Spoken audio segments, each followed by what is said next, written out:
गुरु नानक देव जी के प्रकाश दिवस पर आप सबको असंख्य बार बधाई, बहुत बहुत बधाई, शुभकामनाएं, मंगल कामनाएं। राम नाम के एक महान उपासक का जन्म दिवस आज, प्रकट दिवस, प्रकाश दिवस। मुख्य शिक्षाएं गुरु महाराज की, स्वामी जी महाराज की शिक्षाओं से बहुत मिलती जुलती हैं। किरत करो, नाम जपो, वंड खाओ। सिमरन पर बहुत बल देते हैं, सेवा पर बहुत बल देते हैं तथा सद्व्यवहार पर बहुत बल देते हैं। हमारा व्यवहार बहुत मीठा होना चाहिए, उसमें कटुता नहीं होनी चाहिए। यदि ये कहा जाए कि व्यक्ति की वास्तविक पहचान है उसका व्यवहार, ये व्यक्ति कैसा है, देखने भी कैसा हो, लेकिन उसका व्यवहार उसकी वास्तविक पहचान मानी जाती है। इन चीजों पर गुरु नानक देव ने बहुत बल दिया है। सेवा तो होगी ही तभी साधक्षण, यदि आपका व्यवहार मीठा होगा तो। नहीं तो एक बार व्यक्ति आपके संपर्क में आके फिर छुटकारा चाहेगा आपसे।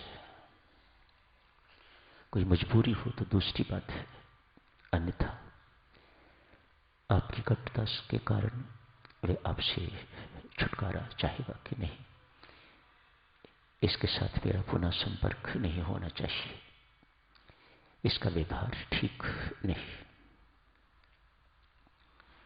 नानक नाम जहाज है, चढ़े सूत्र पार। अपने नाम के लिए नहीं कह रहे, भगवान नाम के लिए कह रहे हैं, राम नाम के लिए कह रहे हैं, जो वे स्वयं जपा करते। नहीं कहा कि साइकिल है, बैलगाड़ी है, घोड़ा गाड़ी है, बस ट्रक या कार है। नानक नाम जहाज है, विमान का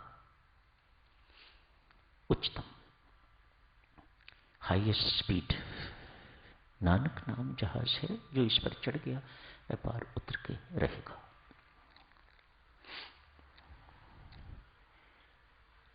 राम की चिड़िया, राम का खेत, खा लो चिड़ियों भर भर पेट। और शिक्षा, राम की चिड़िया, राम का खेत, चुग लो चिड़ियों भर भर पेट।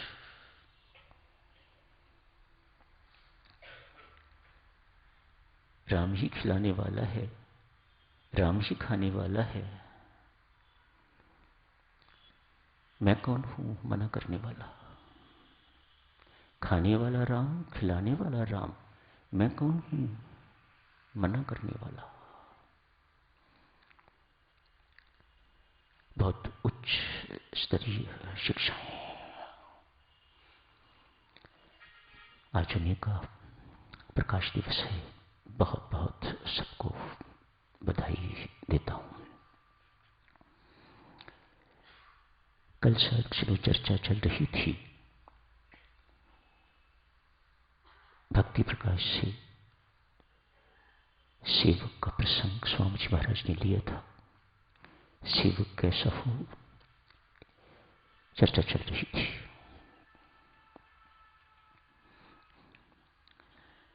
हर गुरु, हर संत शिष्यों से, अनुयायियों से सेवा अनिवार्य रूप से करवाता है। अच्छा संत, अच्छा गुरु सबको सेवा का अवसर देता है, मानो जरूर करवाता है, ताकि साधक इस सेवा को अपनी साधना का अंग समझ के अगली सीढ़ी पर प्रवेश कर सके। सेवा से अंतःकरण शुद्ध होता है, चित्त की शुद्धि होती है, अभिमान मरता है। सेवा आपको अभिमान शून्य बना सकती है। कैसे? सेवा ही आपको अपमान, निंदा इत्यादि ऐसी बातों को सहन करने का बल देती है, अवसर देती है। सेवा अवसर देती है, सहनशील बनो। संसार में रहते हुए निंदा भी होगी, चुगली अपमान भी होगा, निरादर भी होगा। संसार से किसी को भी इतना सम्मान नहीं मिलता जितना अपमान मिलता है। एक सेवक को संत सहनशील बनाना चाहता है। सहनशील विनम्र हो जाएगा, जितना विनम्र होगा उतना ग्रहणशील हो जाएगा। अभिमान झुकने नहीं देता, और जो झुकता नहीं है वह कुछ पा नहीं सकता। हर गुरु, हर संत शिष्यों से, अनुयायियों से सेवा करवाता है ताकि उन्हें झुकना आ जाए, उनके अंदर विनम्रता आ जाए, ताकि वो अधिक से अधिक ग्रहणशील हो सके। आज्ञाकारिता इस सेवक की बहुत बड़ी उपलब्धि है। बहुत कठिन काम है देवियों सज्जनों। आज्ञा सुन के आगे से मुख न खुले, मैं तो सेवक हो गया, पर प्रायः ऐसा होता नहीं है। संत से, गुरु से आज्ञा पाके विचार नहीं करना, उसका पालन करना है सेवक। तभी सेवकाई फलित होगी। तर्क करने वाले सेवक बहुत, अपना अपना सुझाव देने वाले सेवक बहुत, पर वे गुरु के काम तो आने योग्य नहीं बन सकते। गुरु उन्हें अपने अनुसार चलाना चाहता है और वे गुरु को अपने अनुसार चलाना चाहते हैं। भारी मतभेद तो गाड़ी आगे नहीं चल पाएगी। गुरु को तो कोई फर्क नहीं पड़ता, संत को तो कोई फर्क नहीं पड़ता, और नहीं जाएंगे, लेकिन वह तो कहीं का नहीं रह पाएगा। सेवक तो गया। गुरु ने, संत ने सुनहरा अवसर दिया था सेवक बनने के लिए, ऊपर चढ़ने के लिए, भीतर प्रवेश करने के लिए, आगे बढ़ने के लिए। उसने वह सुनहरी मौका खो दिया। कल की चर्चा थोड़ी सी आपको याद दिलाते हुए, एक युवक आज मन में ठान ली कि निर्णय है उसका, नौकरी करूंगा तो सबसे बड़े की करूंगा। उस वक्त राजा सबसे बड़ा होता था। माता पिता ने किसी भी प्रकार से राजा साहब के पास उसे नौकर रखवा दिया। होनहार बच्चा था, अच्छी सेहत, सुशील, सभ्य, सब कुछ बड़े गुण थे। राजा साहब को पसंद आ गया, अपनी निजी सेवा पर नियुक्त कर लिया। राजा साहब के हर वक्त साथ रहता है, जहां राजा साहब जाते साथ जाता।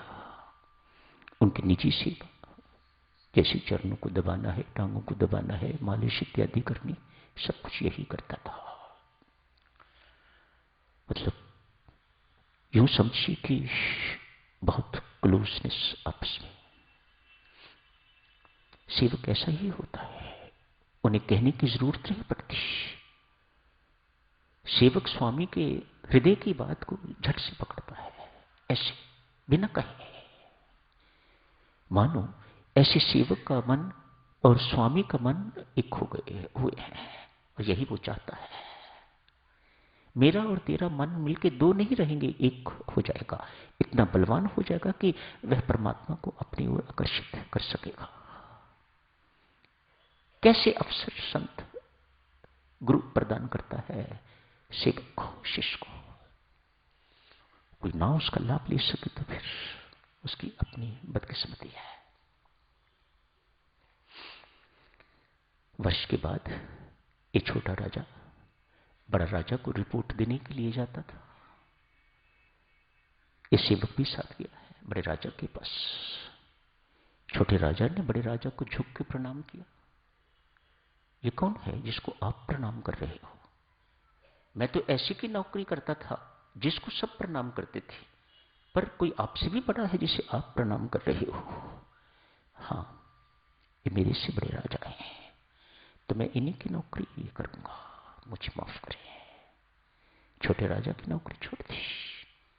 बड़े राजा ने भी उसी पोस्ट पर वैसी ही नियुक्ति कर दी।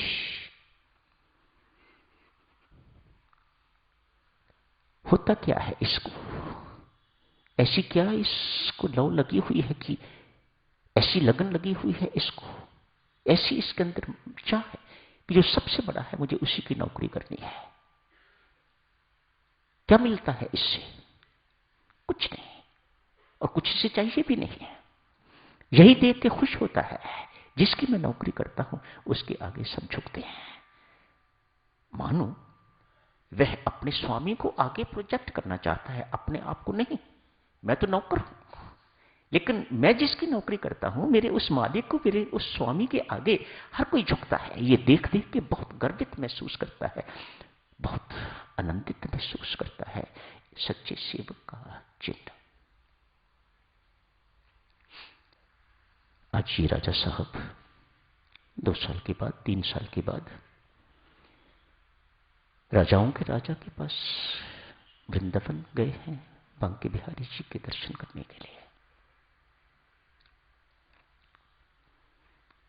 सीढ़ियों से लेके अंदर तक कलाप जी से कहा था, छोटी जाति का है, राजा साहब के साथ अंदर नहीं जाता। कहीं भी वो जाते हैं तो अंदर नहीं जाता, बाहर खड़ा रहता है, मानो अपनी औकात कभी नहीं भूली। आज सीढ़ियों से लेकर ही लोग दंडवत प्रणाम कर रहे हैं, बड़ी बड़ी पंक्तियां लगी हुई हैं। ये कौन है यहां पर जिसको इतना झुक झुक के प्रणाम लोग कर रहे हैं? ये कौन है अंदर?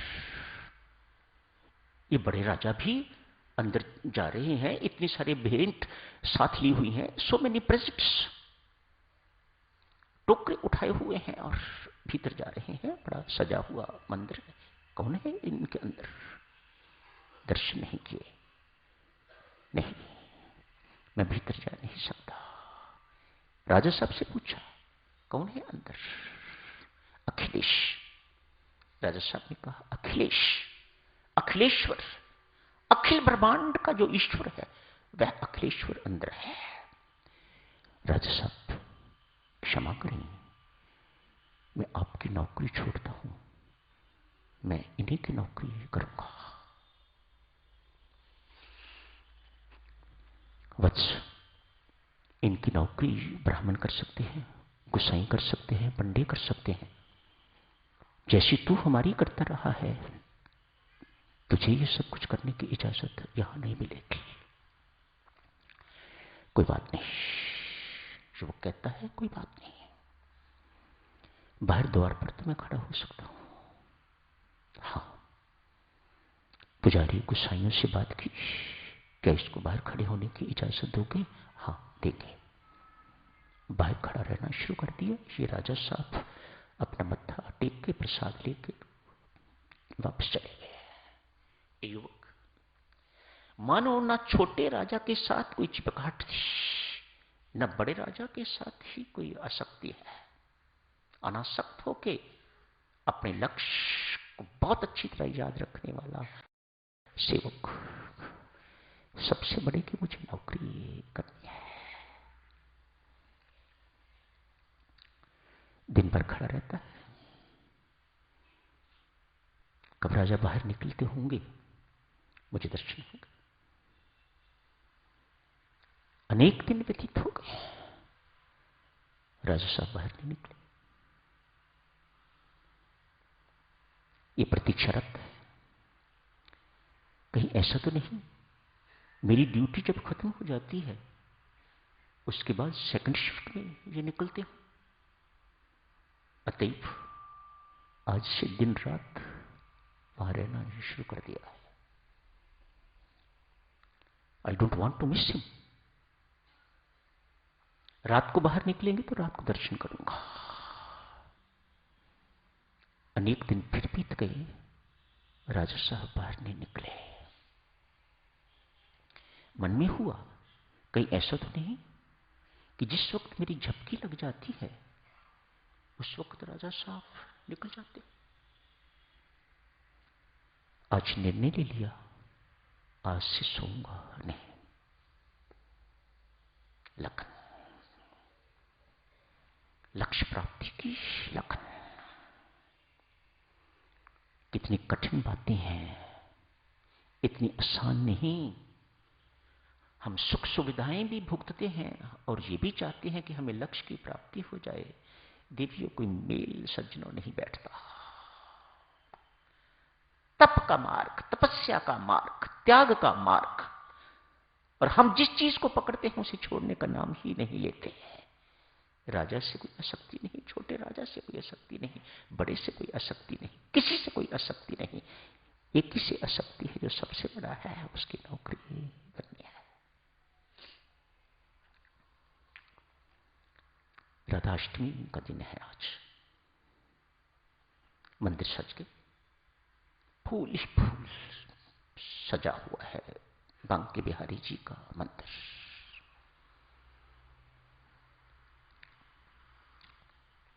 प्रभु के शयन की तैयारी। बाहर खड़े खड़े इस पोस्ट पर मन बिल्कुल साफ हो गया, क्लीन। किसी प्रकार की कोई कामना नहीं, भीतर कुछ नहीं, साफ सुथरा मन। भीतर क्या हो रहा है ना भीतर गए हुए भी पता लगता है कि अंदर शयन के कपड़े बदले जा रहे हैं, गहने इत्यादि उतारे जा रहे हैं, उन्हें बॉक्स में रखा जा रहा है, ताला लगाया जा रहा है। मंदिर बंद होने का समय आ गया है। बाहर से उस वक्त की बातें होंगी, आजकल पता नहीं क्या है। बाहर मंदिर पर ताला लगा और पुजारी चले गए, गोसाई चले गए। रूटीन ही होगा, पर आज विशेष दिन है। राधा अष्टमी का दिन है आज। मध्य रात्रि हो गई। ये कांस्टेबल की तरह खड़ा है द्वार पर। परमेश्वर की कृपा देखिए, बड़ी सरकार की कृपा देखिए। 2 घोड़े आए हैं, अपनी आंखों से सब कुछ देख रहा है। मंदिर के आगे 2 घोड़े, सफेद घोड़े तो आए। सच धज के अंदर से महारानी और महाराजा बाहर निकले हैं। आज प्रसन्नता का कोई ठिकाना नहीं। दोनों के चरणों पर गिर के प्रणाम किया है, मानो सब कुछ पा लिया। जीवन में जो कुछ पाना था पा लिया, कोई मांग अवशेष नहीं। एक ही बार में इन वन गो इतनी तृप्ति हो गई, इतना संतोष मिल गया कि अब कुछ पाने को और कुछ नहीं, अब कुछ जानने को और कुछ नहीं, अब कुछ करने को और कुछ नहीं। हर प्रकार से ऐसी तृप्ति इस युवक को आज मिल गई। बड़े प्रेम से चरणों को हाथ लगवाया। महारानी साहिबा ने कहा, यमुना किनारे जा रहे हैं, आप भी चलो। गदगद। उन रोजाओं की नौकरी से यह सीख चुका हुआ था कि राजा लोगों को घोड़े पर किस प्रकार से बिठाया जाता है। अतएव महाराजा साहब को और महारानी को घोड़ों पर बिठाया है। और साथ साथ चलना शुरू हो गया है। वहां जाके क्या देखा होगा कोई नहीं जानता, सिवाय इसके या दिखाने वालों के। भोर होने से पहले ही पहले दोनों आ गए।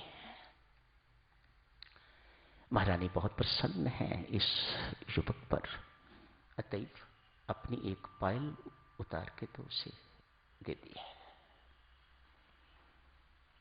द्वार उसी ढंग से फिर बंद, सब कुछ। पुजारियों के आने का समय हो गया है, गोसाइयों के आने का समय हो गया है, मंदिर खुलने का समय हो गया है। रोका। महाराजा साहब, महारानी साहब अभी थोड़ी देर पहले ही आए हैं, थके हुए हैं। सारी रात उन्होंने रासलीला की है, मैंने अपनी आंखों से देखी है। मर चुका हूं, अभी थके हुए हैं, थोड़ा आराम उन्हें करने दो। कौन सुने उसकी बात, किसको विश्वास उसकी बात पर कि क्या कर रहा है, क्या कह रहा है। गोसाई अंदर गए, द्वार खोला, अंदर गए। सब कुछ जैसा का तैसा ही है। दिखाई मुझे पायल दी है, लेकिन जिस सूटकेस में, जिस ट्रंक में गहने बंद होते हैं उस पर ताला लगा हुआ है, बाहर भी ताला है। मानो किसी के भीतर जाने की कोई गुंजाइश नहीं है, बाहर निकल की कोई गुंजाइश नहीं, बाहर से ताला लगा हुआ है। ये क्या कह रहा है छोकरा? राधा रानी की पायल पुजारी पहचानता है कि ठीक है, पायल तो उसकी है, लेकिन सब कुछ इंटैक्ट है। ट्रंक खोला गया है, श्रृंगार इत्यादि करना था, किया, एक पायल नहीं है। पुजारी गोसाई भागते भागते बाहर आए हैं इस युवक के चरणों में प्रणाम करने के लिए। युवक तो परमात्मा के पास पहुंच चुका हुआ था, उसने तो अपने लक्ष्य की प्राप्ति कर ली। जी के क्या करना है? जीना किस लिए? मैंने बता के क्या करना है? मैंने बड़ा अपने आप को प्रोजेक्ट करके क्या करना है? जिनको बड़ा बनना चाहिए था बड़े, उनको बड़ा बनाने की जरूरत नहीं है, ये तो बड़े ही हैं। सबसे बड़े की नौकरी।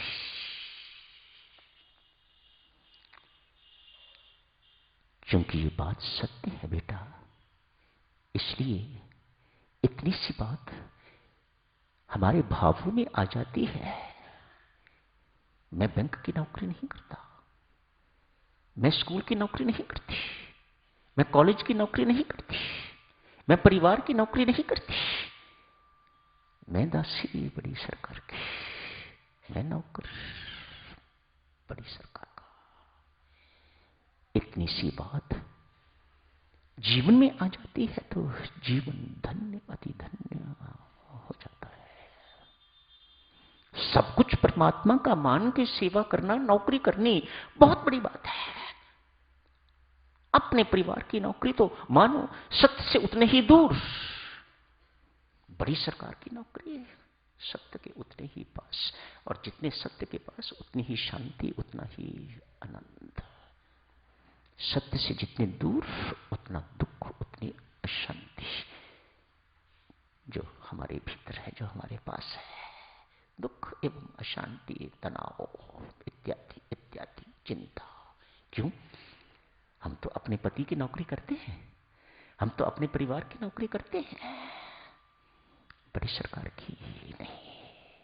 इतना सा भाव जीवन में आ जाए, उतर जाए, सत्य भी है, गलत नहीं है। क्योंकि सत्य है तो इसीलिए परम शांति भी तत्काल मिलती है, परमानंद भी तत्काल प्राप्त होता है। तो देखिए सज्जनों, इसी के साथ ही बड़ी सरकार की नौकरी की ये बात खत्म करने की इजाजत दीजिएगा। जब शुरू होगा, अभी दिन भर चलेगा, रात्रि को भी पूर्णिमा है आज, जाप होगा। कल प्रातः 5 बजे इसकी समाप्ति हो जाएगी। तो आप सब मिलकर जाप शुरू करते हैं। पुनः आप सब